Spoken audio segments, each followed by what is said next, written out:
ડુંગળીના પોષણક્ષમ ભાવ ન મળતા ખેડૂતો આક્રોશ ઠાલવી રહ્યા છે। ત્યારે વિવાદનો ઉકેલ લાવવા માટે કૃષિ મંત્રી રાઘવજી પટેલ અને સૌરાષ્ટ્ર એપીએમસીના અગ્રણીઓની એક બેઠક મળશે। સાંજે 4 કલાકે મળનારી આ બેઠકમાં ખેડૂતોને ડુંગળીના યોગ્ય ભાવ મળી રહે તે મુદ્દે ચર્ચા વિચારણા કરવામાં આવશે। આ બેઠકમાં સૌરાષ્ટ્રના ડુંગળીની ખરીદી કરતા એપીએમસીના હોદ્દેદારો પણ ઉપસ્થિત રહેશે। આ બેઠકમાં ખેડૂતોએ ભોગવવી પડતી સમસ્યાનો ચોક્કસ ઉકેલ આવે તેવી શક્યતા છે। તો ખેડૂતોની સમસ્યા દૂર કરવા માટે આજે 4 કલાકે બેઠક યોજાશે।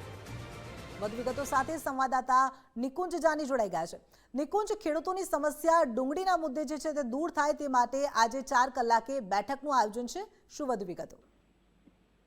ખાસ ડુંગળીના પોષણક્ષમ ભાવો ન મળવા તે મુખ્ય સમસ્યા ખાસ સૌરાષ્ટ્રના ડુંગળી પકવતા ખેડૂતોની અંદર છે અને ખાસ એપીએમસી પણ આ મુદ્દાને લઈને ચિંતિત છે અને તેને લઈને સૌરાષ્ટ્રની ડુંગળીની ખરીદી કરતી એપીએમસીના હોદ્દેદારો અને રાજ્યના કૃષિ મંત્રી વચ્ચે આજે એક મહત્વની બેઠક મળશે। જે બેઠકની અંદર ડુંગળીના પોષણક્ષમ ભાવ મળે, આ ઉપરાંત ડુંગળીની નિકાસ પણ વધે અને ફરીથી શરૂ થાય તે દિશાની અંદર પણ ચર્ચા કરવામાં આવશે।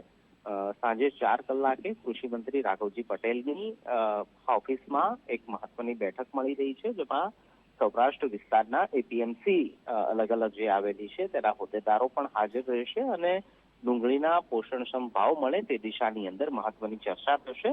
અમુક નિર્ણયો પણ આ બેઠકની અંદર લેવામાં આવે તેવી પણ શક્યતાઓ જોવાઈ રહી છે। જી, માહિતી બદલ આભાર આપનો।